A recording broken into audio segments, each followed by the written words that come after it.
Mafia, gang और gang war जैसे शब्द अखबारों की सुर्खियों से निकलकर लोगों की रोजमर्रा जिंदगी का हिस्सा बन चुका था। पूर्वांचल के हर जिले से नौजवान बड़े सपने लेकर आते थे। छात्र पढ़ाई पूरी करके घर नहीं लौटे, वे किसी न किसी गुट की ताकत बन गए। कंधों पर किताबों की जगह अब राइफल ने ले ली थी। कोई इन सबसे आगे बढ़कर अपराध और सत्ता के गठजोड़ का गॉडफादर कहा। सरकारें भले लखनऊ से चलती थीं, लेकिन फैसले कई बार गोरखपुर के तिवारी हाता से होता था। सरकारें बदलती रहीं, मुख्यमंत्री आते जाते रहे, लेकिन उसका प्रभाव दशकों तक पूर्वांचल की राजनीति पर बना रहा। किसी को घूरते तो कपा देने की क्षमता रखते। स्वभाव में ब्राह्मण सी लचक थी, लेकिन अंदर से अक्खड़ थे। जो ठान लेते वह करके मानते। हरिशंकर तिवारी ने पूर्वांचल में सबसे पहले यह बात समझी कि अगर राज करना है तो खुद राजनीति में उतरना होगा। गोरखपुर में तब मठ का सिक्का चलता था। गोरक्षपीठ को कोई चुनौती देने के बारे में सोच भी नहीं सकता था। राज्य में कांग्रेस की सरकार होती, महंत ठाकुर होते और आरएसएस में उनका दबदबा ऐसा था कि मठ के आगे सीएम की भी नहीं चलती। छात्र संघ पर ठाकुरों का कब्जा था। ब्राह्मण पढ़ने में तेज थे, लेकिन ठाकुरों का वर्चस्व उन्हें खलता था। मठ और विश्वविद्यालय की राजनीति को था लेने के साथ ही वह रेलवे के ठेके को भी समझने लगे थे। वह दूसरे के कंधे पर बंदूक रखकर चलाना चाहते थे। इधर हरिशंकर तिवारी को मौके की तलाश थी। नौकरशाहों ने ही तिवारी को रेलवे के ठेकों में हाथ आजमाने के सुझाव भी दिया और राह भी बताई। हरिशंकर तिवारी को ठाकुरों का वर्चस्व अंदर तक खलता था। कद में छोटे थे, लेकिन दिमाग तेज चलता था। वह प्लान बनाते, फिर अमल करते। गोरखपुर दो ध्रुवों में बट गया। एक गुट हरिशंकर तिवारी के साथ था तो दूसरा वीरेंद्र शाही के साथ। समय का पहिया अपने हिसाब से चल रहा था। ललित नारायण मिश्र से लेकर कमलापत त्रिपाठी तक रेल मंत्रालय 10 से 12 साल यूपी बिहार के मंत्रियों के पास रहा। जय जय शंकर, जय हरिशंकर के नारे जैसे जैसे तेज होते जा रहे थे, पुलिस के पसीने छूटती जा रही थी। आखिरकार तिवारी को छोड़ना पड़ा और यही वो पल था जब हरिशंकर तिवारी ब्राह्मणों के नेता हो गए। राजनीति का जो अपराधीकरण हो चुका था, उसमें कोई कमी नहीं है। ऐसे कई लोग हैं जो आज भी संसद और विधानसभा की शोभा बढ़ा रहे हैं।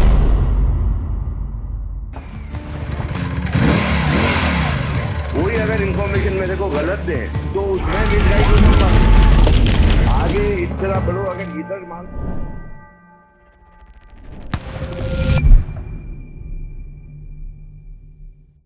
पूर्वांचल एक ऐसा इलाका जहां 80 का दशक सिर्फ तारीखों में नहीं बल्कि गोलियों की आवाजों में दर्ज है। यही वो दौर था जब माफिया, गैंग और गैंगवार जैसे शब्द अखबारों की सुर्खियों से निकलकर लोगों की रोजमर्रा जिंदगी का हिस्सा बन चुका था। और इस पूरे खेल का सबसे बड़ा मैदान था गोरखपुर और गोरखपुर विश्वविद्यालय, जहां पूर्वांचल के हर जिले से नौजवान बड़े सपने लेकर आते थे। किसी की मंजिल अफसर बनना था, किसी का सपना नेता बनने का था। लेकिन इस परिसर की राजनीति में कदम रखते ही कई जिंदगियां ऐसी राह पर मुड़ गईं जहां डिग्रियां पीछे छूट गईं और बंदूकें पहचान बन गई। कई छात्र पढ़ाई पूरी करके घर नहीं लौटे, वे किसी न किसी गुट की ताकत बन गए।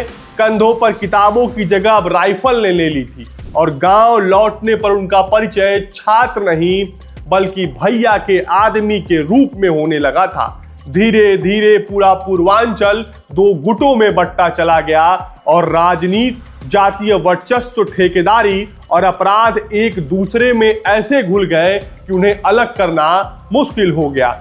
इसी उथल पुथल के दौर में एक ऐसा नाम उभरा जिसे किसी ने रॉबिन हुड कहा, किसी ने बाहुबली, तो किसी ने ब्राह्मण राजनीति का सबसे प्रभावशाली चेहरा।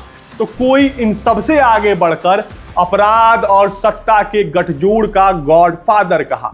लेकिन सच इन तमाम पहचानों से कहीं बड़ा था। ये उस समय की कहानी है जब सरकारें भले लखनऊ से चलती थीं, लेकिन फैसले कई बार गोरखपुर के तिवारी हाता से होता था। उस दौर में लोग अदालत की चौखट पर पहुंचने से पहले तिवारी हाता की दरबार की ओर देखते थे। और इसी दौर में एक दुबला पतला छोटे कद का युवक जिसने किराए के कमरे से अपनी शुरुआत की, लेकिन धीरे धीरे ऐसा नाम बन गया कि सरकारें बदलती रहीं, मुख्यमंत्री आते जाते रहे, लेकिन उसका प्रभाव दशकों तक पूर्वांचल की राजनीति पर बना रहा। ये कहानी है हरिशंकर तिवारी की, जिसे समझे बिना पूर्वांचल की राजनीति, अपराध और जातीय वर्चस्व की पूरी कहानी कभी समझी ही नहीं जा सकती। वो चलते उठते बैठते चौकन्ना रहते थे, किसी को देखते तो अंदर तक ठा लेते थे, किसी को घूरते तो कपा देने की क्षमता रखते। बात तो बड़ी सौम्यता से करते, लेकिन उसमें वजन होता। बातचीत में भी वो चित करने वाली चाल चलते, मुद्दे को बहुत देर तक नहीं खींचते, समाधान का तुरंत फरमान जारी करते थे। कपड़े साफ और कल्फदार पहनते, जवानी के दिनों में जब निकलते तो बहुत कम लोगों को पता होता था कि जाना कहाँ है। काफिला कितना भी लंबा हो, लेकिन आसपास केवल विश्वसनीय लोग ही पहुंच पाते। हरिशंकर तिवारी छोटे कद के थे, लेकिन निगाहें पैनी थी। बड़े कद वालों को बैठाकर बात करते, स्वभाव में ब्राह्मण सी लचक थी, लेकिन अंदर से अक्खर थे। जो ठान लेते वह करके मानते। उन्हें ठहाके लगाकर हंसते शायद किसी ने देखा हो।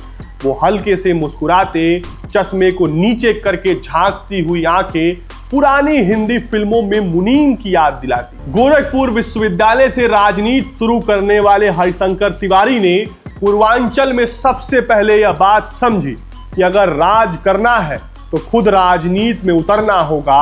अगर हम जिताने का दम रखते हैं तो जीत क्यों नहीं सकते। हरिशंकर तिवारी ने इसके लिए कुछ नियम कायदे बना रखे थे। हरिशंकर तिवारी ने तय कर रखा था कि आम पब्लिक को कभी परेशान नहीं करना है, गरीबों और मजलूमों के साथ हमेशा खड़े होना है। लड़ना उनसे है जिसकी तूती बोलती हो, उसको पटखनी देनी है तो बड़ा संदेश जाएगा और छोटे मोटे लोग तो अपने आप शरणागत हो जाएंगे। जो शरण में आए उसे हर हाल में उसकी रक्षा करना है, चाहे उसने कुछ भी किया हो। प्रशासन से सीधे पंगा नहीं लेना है, काम कुछ इस तरह से करना है कि प्रशासन नाराज ना हो, साथ दे। गांव की राजनीति से लेकर स्कूल कॉलेज तक गुट तैयार किया गया ताकि लोगों की जुबान पर नाम आता रहे। ऐसे लोगों की फौज तैयार करनी थी जो एक इशारे पर मरने मारने पर उतारू हो। कुछ इस तरह के फॉर्मूले हरिशंकर तिवारी ने जवानी के दिनों में ही समझ लिए थे। गोरखपुर जिले की चिल्लू पार के टाडा गांव में हरिशंकर तिवारी का जन्म हुआ था। हरिशंकर तिवारी पढ़ाई करने गोरखपुर पहुंचे थे। गुरु गोरक्षनाथ की धरती गोरखपुर में तब मठ का सिक्का चलता था। गोरक्षपीठ को कोई चुनौती देने के बारे में सोच भी नहीं सकता था। दिग्विजय नाथ से लेकर महंत अवैधनाथ के जमाने तक दरबार लगते रहे और फरमान जारी होते रहे। प्रशासन की हिम्मत नहीं होती कि उसे नकार सके। संघ लोक सेवा आयोग की परीक्षा पास करके आए कुछ नौकरशाहों को यह बात खलती थी, लेकिन बस नहीं चलता था। राज्य में कांग्रेस की सरकार होती, महंत ठाकुर होते और आरएसएस में उनका दबदबा ऐसा था कि मठ के आगे सीएम की भी नहीं चलती। दूसरी ओर गोरखपुर विश्वविद्यालय की अपनी गरिमा थी। पूर्वांचल के कोने कोने से लोग यहाँ पढ़ने आते और इस छात्र संघ पर ठाकुरों का कब्जा था। ब्राह्मण पढ़ने में तेज थे, लेकिन ठाकुरों का वर्चस्व उन्हें खलता था। मठ और विश्वविद्यालय मिलकर गोरखपुर को मुकम्मल बनाते थे। 1970 की दशक में गोरखपुर में छात्र नेता हुआ करते थे रविंद्र सिंह। ठाकुरों की ठसक तो उनमें थी, लेकिन लोकतांत्रिक मूल्यों में विश्वास करते थे। उनके शागिर्द हुए वीरेंद्र प्रताप शाही, जो अपनी बात मनवाने के लिए किसी हद तक जाने की कुवत रखते थे। रविंद्र सिंह गोरखपुर विश्वविद्यालय के अध्यक्ष चुन लिए गए। मठ पर पहले से ही ठाकुरों का वर्चस्व था, अब यूनिवर्सिटी में भी उनका दबदबा हो गया। इसी के आसपास हरिशंकर तिवारी गोरखपुर पहुंचे थे और किराए का कमरा लेकर रहने लगे। वो परिस्थितियां भाप रहे थे, ब्राह्मणों को एकजुट कर रहे थे, लेकिन बात बन नहीं पा रही थी। मठ और विश्वविद्यालय की राजनीति को था लेने के साथ ही वह रेलवे के ठेके को भी समझने लगे थे। पैसा, पावर और पॉलिटिक्स का कॉकटेल दिमाग में आने लगा था। हरिशंकर तिवारी को यह लगने लगा था कि किराए के घर में रहने से पहचान नहीं बनने वाली। उन्हें एक ऐसी जगह चाहिए थी जहां पर किलेबंदी हो सके, फैसला हो सके, बिना रोक टोक के लोग आ जा सके। मठ की तानाशाही से तंग एक डीएम की तिवारी को शह मिल गई। डीएम चाहते थे कि मठ के पैरेलल कुछ ऐसा खड़ा कर दिया जाए जिससे दरबार शिफ्ट हो जाए। वह दूसरे के कंधे पर बंदूक रखकर चलाना चाहते थे। इधर हरिशंकर तिवारी को मौके की तलाश थी। नौकरशाहों ने ही तिवारी को रेलवे के ठेकों में हाथ आजमाने के सुझाव भी दिया और राह भी बताई। हरिशंकर तिवारी ने हाथा बनाया जो चल पड़ा। जमीन जायदाद के झगड़े निपटाए जाने लगे। ठेका टेंडर के फैसले भी यहीं से होने लगे। तिवारी प्रशासन की सह पर इतने बड़े हो गए कि बाद में प्रशासन उनके सामने बौना हो गया। धीरे धीरे हाथा में आने जाने का हुजूम लगने लगा। हरिशंकर तिवारी ने जेपी आंदोलन में भले ही भाग न लिया हो, लेकिन युवाओं की ताकत जान गए। उन्होंने ब्राह्मण युवाओं को गोलबंद करना शुरू किया और इसे उनकी अस्मिता से जोड़ दिया। हालात ऐसे हो गए कि गोरखपुर के कॉलेजों से लेकर आजमगढ़, मऊ, देवरिया, जौनपुर तक के कॉलेजों और विश्वविद्यालयों की राजनीति में ठाकुर बनाम ब्राह्मण हो गया। जैसे जैसे हरिशंकर तिवारी बड़े होते गए, यह बंटवारा भी बड़ा होता गया। जीत के लिए दोनों एक दूसरे के प्यासे हो गए। ब्राह्मणों को तिवारी की सह मिलती तो ठाकुरों को वीरेंद्र प्रताप शाही से। हरिशंकर तिवारी को ठाकुरों का वर्चस्व अंदर तक खलता था। मठ और ठाकुरों के काकस को तोड़ना उन्होंने लक्ष्य बना लिया था। कद में छोटे थे लेकिन दिमाग तेज चलता था। वह प्लान बनाते फिर अमल करते। उन्होंने तय कर रखा था कि कब क्या करना है। जो अपना हो गया वो कितना भी गलत क्यों ना हो, उसे प्रश्रय देकर हमेशा के लिए अपना बना लेते थे। आदमी को देखकर जान लेते थे यह कितना दूर तक जा सकता है। जुबान से कम इशारों से ज्यादा कह जाते। आखिरी दिनों तक उन्होंने किसी को मुंह नहीं लगाया। दूसरी ओर वीरेंद्र प्रताप शाही थे जो खांटी ठाकुर थे। जिसे चाहते थे उस पर सब कुछ लुटा देते थे। नाराज होते तो उसे सार्वजनिक रूप से बेइज्जत करते। खुले में दरबार लगाते। कब कब क्या किया सब बोल जाते थे। खुलेआम धमकी देते और मरने मारने पर उतारू हो जाते। जुबान के इतने पक्के कि निर्दलीय चुनाव लड़ने का ऐलान किया तो जनता पार्टी के कहने पर भी टिकट नहीं लिया। रविंद्र सिंह ने उन्हें तराशा। फिर रविंद्र सिंह बाद में लखनऊ विश्वविद्यालय के अध्यक्ष बने। इसके बाद ठाकुरों ने वीरेंद्र प्रताप सिंह को अपना नेता मान लिया। उन्हें शेरे पूर्वांचल कहा जाने लगा। गोरखपुर दो ध्रुवों में बट गया। एक गुट हरिशंकर तिवारी के साथ था तो दूसरा वीरेंद्र शाही के साथ। इलाके भी एक तरह से बटे हुए थे। गोरखपुर के आधे हिस्से यानी कि आजमगढ़, मऊ, देवरिया, कुशीनगर के ब्राह्मण बाहुल्य इलाके में तिवारी की पकड़ मजबूत मानी जाती थी। महाराजगंज और ठाकुर बाहुल्य गांवों में वीरेंद्र शाही के। तब किसी के पास अफराद पैसा नहीं होते। पैसा उनके घर में ही दिखता था जिसका कोई कोलकाता, सिंगापुर या बैंकॉक में होता। इस इलाके के लोग दिल्ली और मुंबई कम जाते। कुछ दिनों के बाद बाहर से पैसे आने बंद हो जाते तो युवा गुंडई पर उतर आते। पेट्रोल पंप पर तेल भराने के बाद पैसे के लिए झगड़ा होता। टाटा 407 की सवारी करने के बाद पैसा देना हेठ ही समझा जाता था। हद तो तब हो जाती जब चाय पीने के बाद पैसा मांगने पर कहा जाता कि तय हमसे पैसा मांगबे। कट्टा रखना शान समझा जाता था। खुलेआम धमकी दी जाती थी, शांत रह ना ही तत् शांत क दिहल जाइबा। फिर न जाने अनजाने में इनसे कोई अपराध हो जाता और उससे बचने के लिए उन्हें किसी आका की शरण में जाना होता। फिर तो जब वो भैया की गाड़ी में 4 राइफलधारियों के साथ कुर्ता पायजामा में गोरखपुर से गांव आते तो कहा जाता था कि फलाना तो नेता हो गए।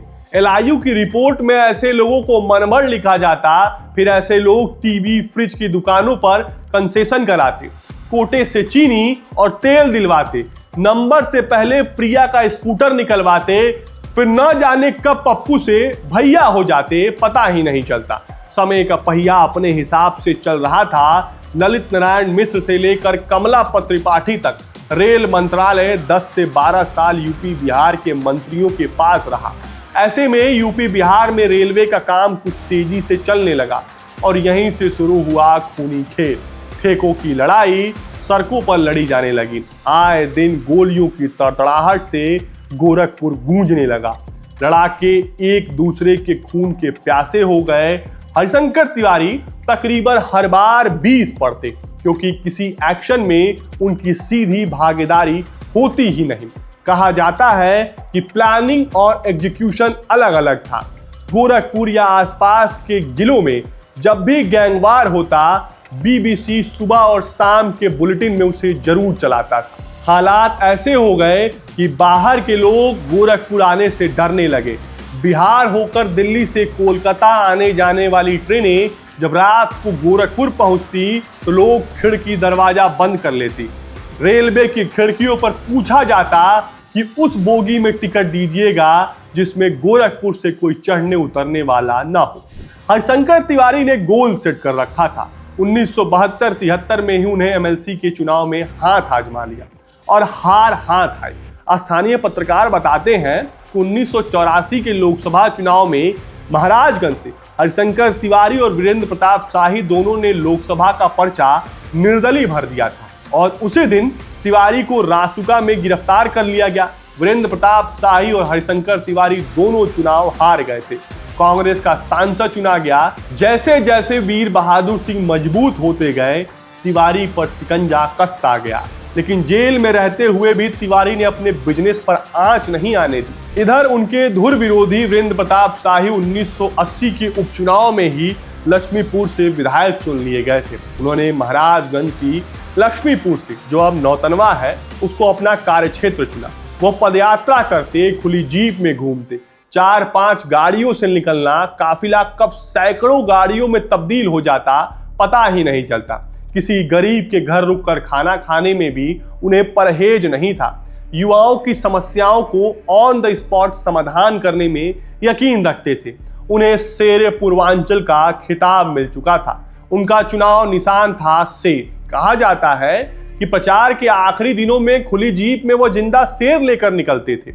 इससे उनके चाहने वालों की कतार और लंबी हो जाती। शेर पूर्वांचल के साथ शेर का कॉकटेल युवाओं में जोश भर देता। वह भारी मतों से जीतकर विधानसभा पहुंचे थे। 1985 के विधानसभा चुनाव की घोषणा हो गई। तब चिल्लू पार के 3 बार से विधायक हुआ करते थे भृगुनाथ चतुर्वेदी। ईमानदार इतने कि आखिरी दिनों तक बस में चले। कभी गनर भी साथ नहीं रखते, लेकिन पब्लिक उन्हें पागलों की तरह चाहती थी। कहा जाता है कि अपने दिनों में भृगुनाथ ने हरिशंकर तिवारी को कांग्रेस में पानी तक नहीं पीने दिया। लेकिन हरिशंकर तिवारी जानते थे कि इलाका जीतना है तो भृगुनाथ बाबा का आशीर्वाद जरूरी है। चिल्लू पार से ही सटा एक कस्बा है बड़हलगंज। वहां प्रैक्टिस करते थे डॉक्टर मुरलीधर दुबे।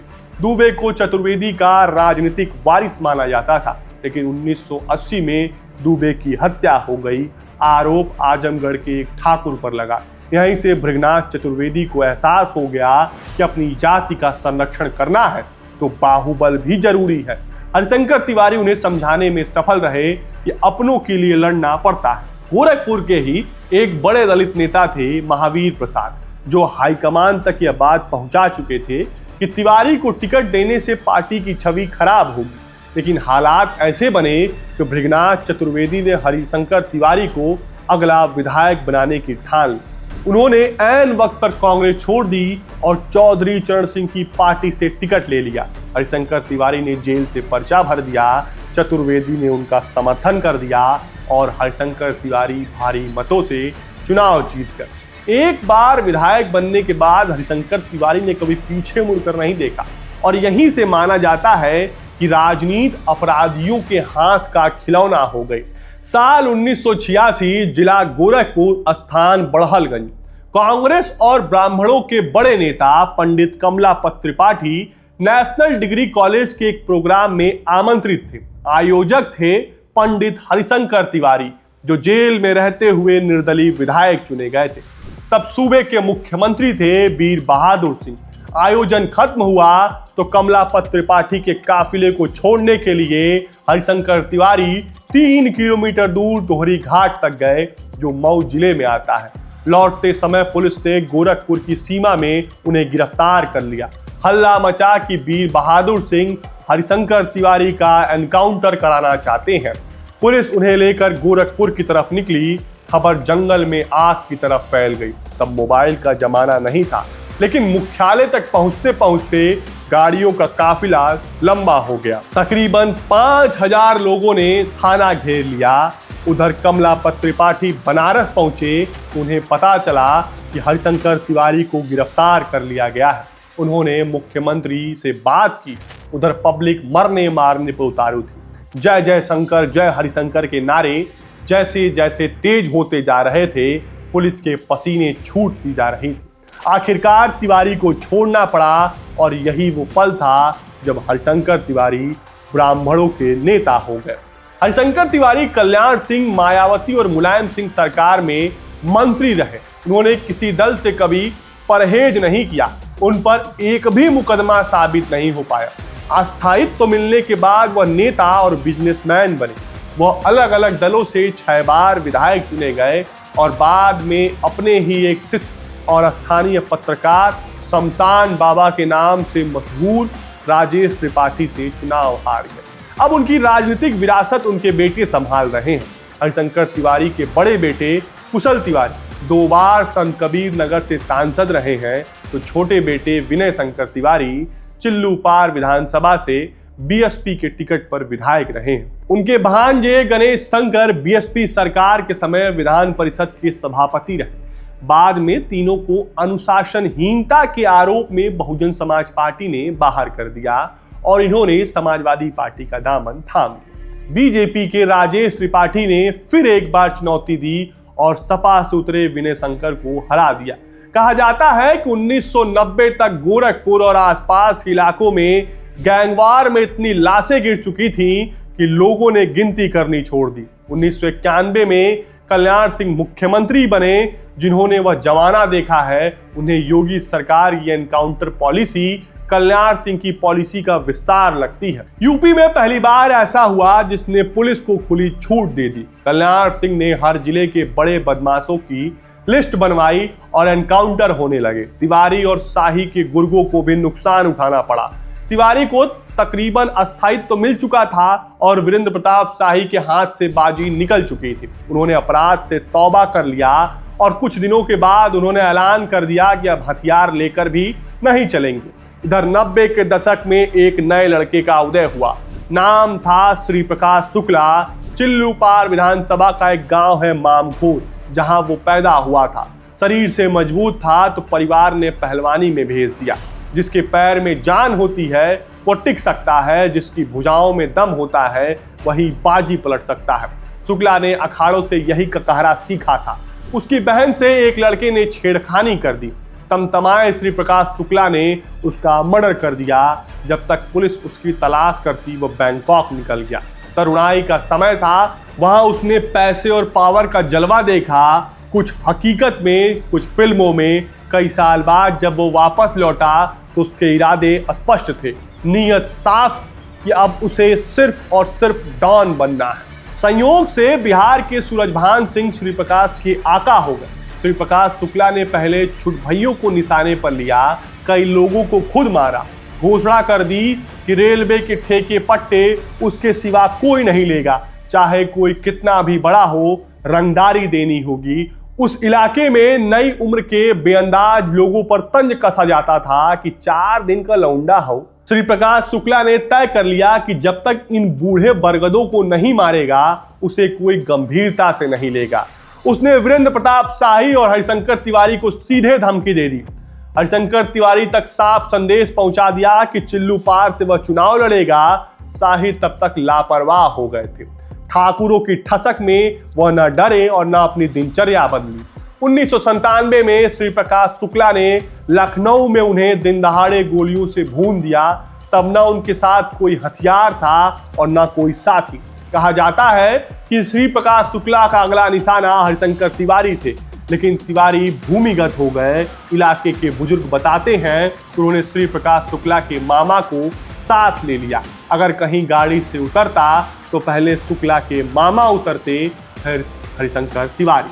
मामा ने शुक्ला को समझाने की कोशिश की, लेकिन जब वो नहीं माना तो कह दिया कि हरिशंकर तिवारी को मारने से पहले उसे अपने मामा की लाश से गुजरना होगा। शुक्ला के दिन पूरे हो गए। उसने मुख्यमंत्री कल्याण सिंह की सुपारी ले ली। इसके बाद पुलिस ने उसे एनकाउंटर में मार गिराया। इस तरह बंदूकों के बल पर राजनीति में एंट्री करने का ख्वाब पाले शुक्ला को पुलिस ने दूसरे लोक में पहुंचा दिया। लेकिन राजनीति का जो अपराधीकरण हो चुका था उसमें कोई कमी नहीं है। चिल्लूपार से हरिशंकर तिवारी जीतते रहे, महाराजगंज से अमरमणि त्रिपाठी, मऊ से मुख्तार अंसारी, आजमगढ़ से रमाकांत और फिर उमाकांत, जौनपुर से धनंजय सिंह का सिक्का चलने लगा। समय का पहिया फिर पलटा है। हरिशंकर तिवारी नहीं रहे, मुख्तार भी जेल में मर गए और अमरमणि की जेल से रिहाई हो गई। रमाकांत उमाकांत का समय जा चुका है। ब्रजेश अपने को बचाए रखने में सफल रहे हैं, तो वहीं धनंजय सिंह अपना पुराना रुतबा हासिल करने की कोशिश कर रहे हैं। लेकिन इतना तय है कि हरिशंकर तिवारी ने जो लकीरें खींची थी उस लकीर पर चलने वाले आज भी कम नहीं है। ऐसे कई लोग हैं जो आज भी संसद और विधानसभा की शोभा बढ़ा रहे हैं। उत्तर प्रदेश की राजनीति में दशकों तक अपनी छाप छोड़ने वाले बाहुबली नेता पंडित हरिशंकर तिवारी का निधन 16 मई 2023 को गोरखपुर स्थित उनके आवास पर हुआ। वो लगभग 91 वर्ष के थे, लंबे समय से अस्वस्थ थे और उनकी किडनी संबंधी बीमारी का इलाज चल रहा था। 6 बार विधायक रहे पंडित हरिशंकर तिवारी, 5 बार कैबिनेट में मंत्री भी रहे। पंडित हरिशंकर तिवारी का विवादों से चोली दामन का साथ रहा है। कई बार गंभीर और आपराधिक आरोप भी लगे। उनके अंतिम यात्रा में जैसे लोगों का हुजूम उमड़ा था, उसे देखने के बाद पता चला कि पूर्वांचल ने उस दिन क्या खोया था। हरिशंकर तिवारी को समझना आसान नहीं है। वो कहानी भी है, किरदार भी है और एक ऐसा नाम भी जिसके बारे में हर आदमी की अपनी अलग राय है। अगर आपको वीडियो पसंद आया हो तो लाइक, शेयर और चैनल को सब्सक्राइब करना मत भूलिएगा। मिलते हैं अगले एपिसोड में पूर्वांचल के एक और ऐसे चेहरे के साथ जिसकी कहानी सत्ता, संघर्ष, अपराध और राजनीति के बीच लिखी गई हो। फिलहाल के लिए दीजिए इजाजत। धन्यवाद।